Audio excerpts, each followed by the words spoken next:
I'm Craig Kenneth, a relationship coach and a psychotherapist. Every relationship is different and every breakup is different. Work with me and you'll get professional help on your situation. And if you're in no contact, focused on personal growth, my workbook series, The Knowledge, will help you make changes like you've never made before. Available now at AskCraig.net.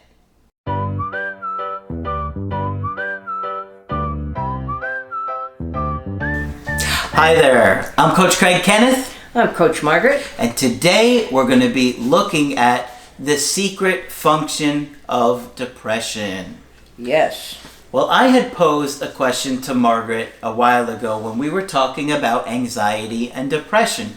And I was talking about how I understood the function of anxiety from a biological standpoint. Kind of an evolutionary standpoint. Yeah. It made sense to me. And I said to her, I'm like, I don't quite understand what the function of depression is. And you had some good, interesting insights. Yeah. And some of it had to do with biological functioning. Yeah. And I don't know if you're going to talk about that now. Yes, I will. Okay. But apparently, Margaret came to some interesting conclusions after she thought about it. After I thought about it. Okay, let me quickly go over anxiety and its function. This is important to understand. Now, you've probably heard this story before because I've repeated it a few times. Say you live back in the cave days, and you go out... Like when Margaret did. Yeah, like when I did. So I know all about this. I even have my club. So when you ask Margaret to go out clubbing... I bring my club. That's how I do it. Literally. Yeah. I want to get those guys who live on the other side of the hill and try to take our water hole. Anyway... the story of anxiety is, so you come out of your cave one day, yep. And sitting outside your cave is a saber-toothed tiger who has not had breakfast. Mm-hmm. And the saber-toothed tiger says, oh, look, breakfast just came out of its cave. And it promptly makes a lunge for you, and you have to run for your life, yep. Getting back into your cave so it can't get you. Yep. Okay? So the next morning you get up and you come out of your cave, because you have to get some roots to eat. And you're going to be extremely anxious because your anxiety system is going to tell you that there's danger out there. Yep. And you better be careful. It's an alarm system. It's an alarm system. So anxiety has a clear adaptive function. Keep you alive. Yeah, to keep you alert and alive and aware that there's danger. Mm-hmm. I mean, the process can get off track, but at least we see what it was originally designed for. You've got a feeling in the pit of your stomach that says, you better be very careful going out that door. Yep. Because Mrs. Sabretooth is still out there thinking that you looked yummy. And infants have anxiety. Absolutely. Because, like I've explained, if you wander too far away from your caregivers, mm-hmm. you are at the risk of death. Yep. It's to keep you alive. If you see a 2-year-old, they don't wander too far from their mother or father. No. Why? Because there's a human instinct to stay closer to mom if you want to live. Because at 2, I'm sure you're a lovely hors d'oeuvre. Exactly. Yes. So, somehow, without knowing, don't go too far. Don't go too far. And if you do go far, you get anxious. Yes. Separation anxiety. Right. Go back to mommy, go back to daddy, go back to your secure base. Yes, that's it exactly. So you can see that anxiety, even though it can get out of control, mm-hmm. On some occasions, was at least there for a reason. It helps us, it protects us. Makes sense. Yeah. So Craig asked, what about depression? It's not as easy to understand as anxiety, and does it have some old adaptive quality? So I researched Craig's brilliant question. I remember one thing that you said. I don't know if you're going to talk about it with if the person isn't feeling well. Yes. You're going to get into that? I'm going to get into that. Okay. So the evolutionary psychologists, can you believe there's such a thing? I'd like to know what they do. It sounds very interesting. And they have written about this very problem. Mm-hmm. If depression didn't have some useful purpose, natural selection would have bred it out of us. Mm-hmm. So it must have a purpose, they conclude, and that makes sense to me. We wouldn't do it anymore. Which makes sense to me, but what that purpose was the thing that left me scratching my head. We don't have tails anymore, but we do have depression. Mm-hmm. Okay. So after much research and reading, here's the most popular theory of what makes the symptoms of depression adaptive. The symptoms are sleep disturbance, usually wanting to sleep too much, sometimes not sleeping enough, but not usually. Appetite disturbance, not wanting to eat very much, isolating from others, and sometimes even various pains in the body. There used to be a wonderful ad for an antidepressant on TV where the woman is sitting in her robe and she really looks like she's in physical pain. And the ad said, depression hurts, and it can. So she wasn't going anywhere. There are symptoms of sadness and grief, and sometimes anger and irritability. Children, for example, if they're depressed, get irritable after they have the stomach ache. Okay? Some people think it was adaptive for recovering from illness and injury. There were no antibiotics then. So remember, if you got ill or injured, you were in danger of your life. Okay? So the depression may have forced you to rest even when you didn't have enough sense to do it. Okay? Since I'm sure there was a lot of work to be done back in those days, keeping that cave clean must have been pretty rugged. So you would have to rest. You isolate, which means you don't pick up any new diseases, because if you're sick and your immune system is down, it would be easy to do that. Nor do you hand your disease that you may have had around to others. So it does make sense. It isolates you, it makes you rest. Okay? People must have died very frequently. Sometimes they speculate that the body treats stress as if it were an illness or injury. Interesting. Isn't that interesting? Yeah. The body treats stress like it's an illness. Like it's an illness. In other words, it alarms your immune system. Okay. Okay? As they say, if you get stressed, you know, it's very easy for you to catch something than it might be if you didn't have the stress. Okay? So stress is really bad. And I love it when they tell you to avoid stress. I've never figured out exactly how to totally avoid stress, have you? No. No. It makes some sense to me. They also speculate that depression might keep you from becoming too cantankerous. All right? Okay. So if you're a bit of a wild man or a wild woman with a club, that you might want to... That's with a club, not at the club. Not at the club, no, with a club. You might want to go after the tribe on the other side of that hill that might be bigger and meaner than you and your tribe. Okay, so we don't need some crazy person saying we need to attack them now. I know they want our water hole. Okay. It may also keep you from becoming too cantankerous or crazy or kind of overreaching and wanting to attack the tribe on the other side of the hill, who may be bigger and meaner than you and your tribe. So it could knock you out of circulation if you were becoming a problem. Okay. Okay? So, what does Freud say? Freud says that living in a chaotic family where people come and go, especially a parent, or worse yet, parents, causes both grief and anger. For those with a background like that, he sees the depression as a result of unrecalled and unprocessed grief. And that's how I see it too. Okay. Okay? So if you grew up in a dysfunctional family, then you have unrecalled and unprocessed grief and terror. At one point, he calls it super grief. I love the term. Okay? Super grief. Super grief. But he at least knew about dysfunctional families. Good for him. Also, he points out so accurately that children evidently blame themselves for parental problems and parental loss. And that is true. Everything was okay in my family until I was born. Yep. Okay? What was it about me that ruined this family? It looks like they were doing just fine before I came along. So there is self-blame, in addition to anger at the parents for not fixing it. And then people feel guilty about being angry at their parents, always, even if it's justified, healthy, and necessary. Okay? If we block out those memories and feelings, which often happens because we need to go on with our lives, there is another problem. Blocked out feelings refuse to stay blocked out. Okay. And people often get symptoms of depression and anxiety. And how often in my social work career have I had people come in and say, I suddenly got depressed for no reason at all. I suddenly got anxious for no reason at all. Okay? If we ask people why people are depressed or anxious or having panic attacks, they will often say they have no idea.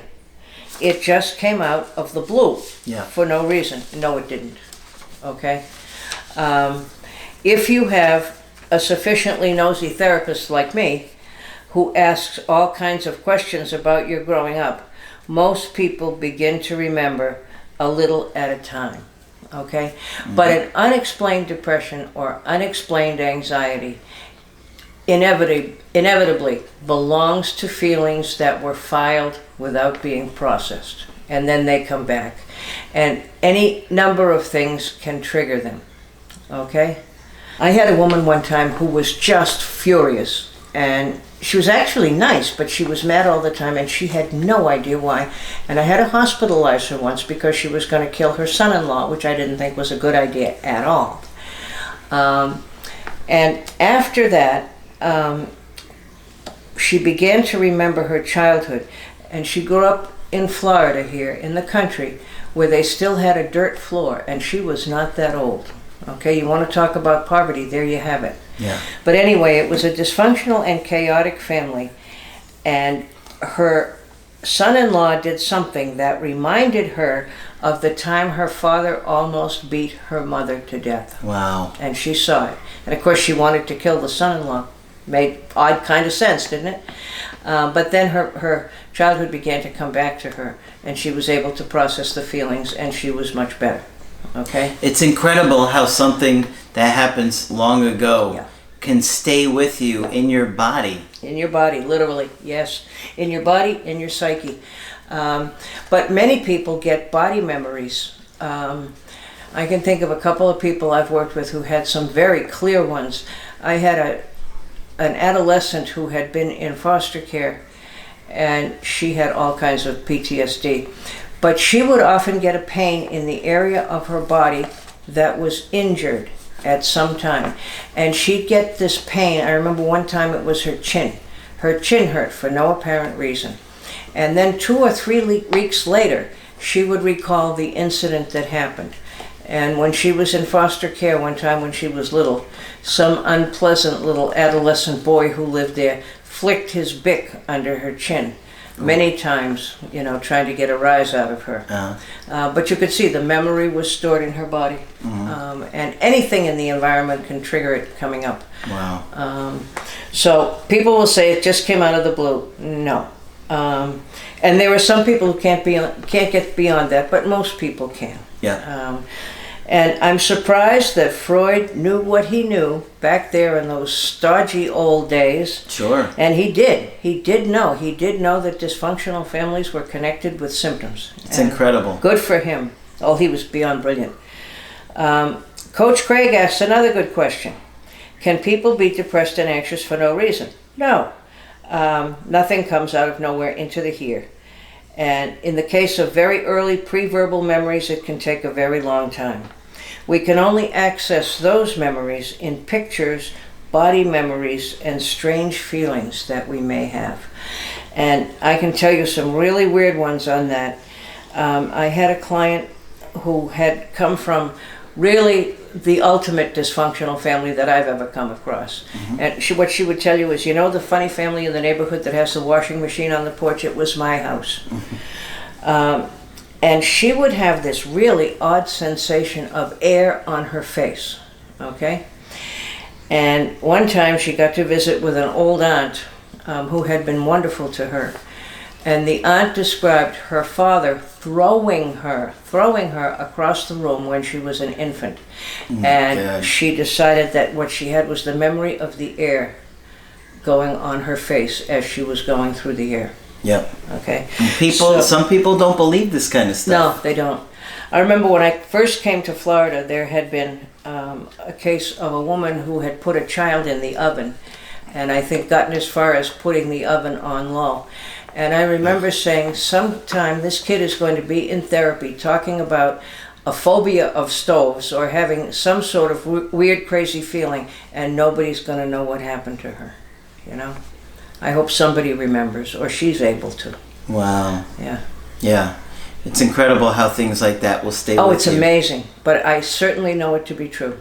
I've been at it for a long time. Yeah. And I'll say to people sometimes, if you don't deal with this now, it's going to come back to you as an unexplained depression. Yep. You know. And these are great things to explore with a therapist locally in your area. Obviously, Margaret is an incredible resource if you want to do a coaching with her on it too, because she could do a great assessment and explore what's going on, and then you could take those things with your therapist. to a local therapist to deal with. Yes, absolutely. Because Margaret has tremendous experience that many local therapists simply don't have, because it's 35 years plus, and she's always curious. I'm always curious, yes, and always nosy. That's curious is a much nicer word. I'm always curious. But you know, it's interesting. I'm running into people who find very good therapists and who are doing well. Yeah. The best therapists have turned up in California, but I don't want you to move. But I have heard really the best stuff out of California. But I've had many people have a good deal of success in locating a therapist. But I always say to you, shop around. If you sit with somebody for an hour and you don't feel comfortable, or you don't like them, or you don't feel you can open up, go on to the next one. It's perfectly okay to shop. I did a Skype with somebody recently. They said something funny. They were going to a local therapist, and the local therapist, they told the therapist that, you know, about my videos and the channel and what they were learning about the breakup, and the therapist refused to work with them if they did a coaching with me. And they said, okay, bye. Bye. But we're not doing therapy. And they did the coaching with me, and they said the therapist told them it was a conflict of interest, which I found bizarre and unusual. I think that's kind of bizarre. And I've had people, you know, bring it up several times. I'd say, you know, I don't want to disagree with your therapist, and I don't. But for what it's worth to either of you, here's my opinion. Yeah. And what we like to do is be helpful with the therapy if we can, because we certainly encourage you to do it. Just understand that breakups aren't something they teach you about in school, in a master's program. This is something that Margaret and I have put together over years of looking at and exploring, because it was my personal passion. And so your therapist, in a lot of cases, will give you the same advice as friends and family would, as opposed in terms of trying to get your ex back. Oh, send them a handwritten letter. Oh, tell them how you feel. Oh, and it's very similar to what you'd hear, and not the strategies we would teach. Now, they can help you work through depression, anxiety, family trauma, all those kind of issues, and that's where they're trained. So just be careful when it comes to the reattracting an ex part. They don't have any kind of training on that. Usually they do not. Right. I mean, there's no classes for that. Unless they're a couples therapist and have been for a long time. But certainly we don't want to interfere with anybody's therapy. We want to support it in every way we can. That's right. And I have said to people, please go back and tell your therapist, I already like them because they told you this, this, and this. Mm-hmm. Oh, and believe me, Margaret's tough. I'm tough, yeah. She'll tell you if she doesn't like what they're telling you. Yeah. Oh, I will. Yeah. Oh, I will. One day we'll have to do a video on the therapy that you like and the therapy you don't. Oh, I'll be happy to do that. There's nothing I like to spout off about more. That would be good. All right. So is there anything else we want to talk about with depression? I don't think so, and we don't wish you being depressed. And one of the things that has gone on forever and still does is many people consider depression not a disease but a weakness, and that is absolutely not true. You have no control over depression. And you hear it on TV fairly often now. Depression is not a weakness, it's a medical condition at this point. It responds to medication. But they say that only about 1/3 of depressed people seek help. Wow. Partly because they feel that it's a weakness, not an illness. And I think most primary care physicians now are trained to spot depression because managed care companies have figured out it is the most frequent reason for a visit. In other words, most people go to their primary care doctor saying, I don't feel good, and they're not quite sure why. So I think they're pretty well trained now. to ask you questions about depression. Are you eating and sleeping okay? You know, how's your mood? Are you happy, sad, whatever? And they will often refer you to a local prescriber. Okay? Yeah. Yeah. I think there's one other thing I'd like to add about depression. Okay. And one of the things that I see time and time again is that the people that are really experiencing depression are feeling tremendous amounts of guilt. Yes. Oh, good point. And the guilt over how you may have been or not been in a relationship that led to the breakup is going to keep you depressed and beating yourself up. Yes. And that's a great point, Craig, because you ask yourself, what's the difference between healthy sadness and grieving? And, you know, being sad and grieving a loss, a death, whatever form it takes, is absolutely healthy. When does it turn into pathological depression? When you're beating yourself up. Thank you for bringing that up. Yep. That's extremely important. Yes. And so that can help you understand Yep. why you're experiencing the feelings that you are Yeah. and why you're having such a hard time. And it's completely normal to do that. And I did that Yeah. after several of my breakups. Yes. And now that I understand things a lot more clearly, I realized many of those things simply had nothing to do with me or how I treated my partner. Didn't. I asked somebody the other day, how long after the breakup did it take for you to start beating yourself up? And she said about 10 seconds. You know, she got right at it. Yeah. And I'm going to talk about self-talk fairly soon, and that talks a little bit about depression and so forth. The other thing is, the family response to depression is disenfranchised, like you have disenfranchised feelings. I'm sad, I don't feel good, I don't have the energy to go out. Snap out of it, get over it, get out of bed and go out and do something, and you'll feel better. Yep. Okay? So most people get no support at all. What would be helpful is go talk to somebody about it. The modern antidepressants are like miraculous, and I remember when we didn't have them. And we could only treat depression by talk therapy, which took forever. Now what we know is if you do talk therapy, it'll help. If you do just taking depression medication, it will help. But if you do both at the same time, you'll improve pretty quickly. Yep. So you don't have to be depressed. Don't. No. All right. So hopefully this video gave you a little bit more insight on understanding depression and can help you go through the difficult time that you're experiencing. And of course, when you want to get our help personally, just go to my website, askcraig.net, sign up for the coaching option that works best for you. I do email coaching, I do Skype. Margaret is available for Skype coaching. Yes, I'm available for Skype coaching. Please feel free to sign up. I can get you in pretty quickly. Just click on Margaret at the top of the website to sign up with her. That's it for this video. I'm Coach Craig Kenneth. I'm Coach Margaret. And we will talk with you soon.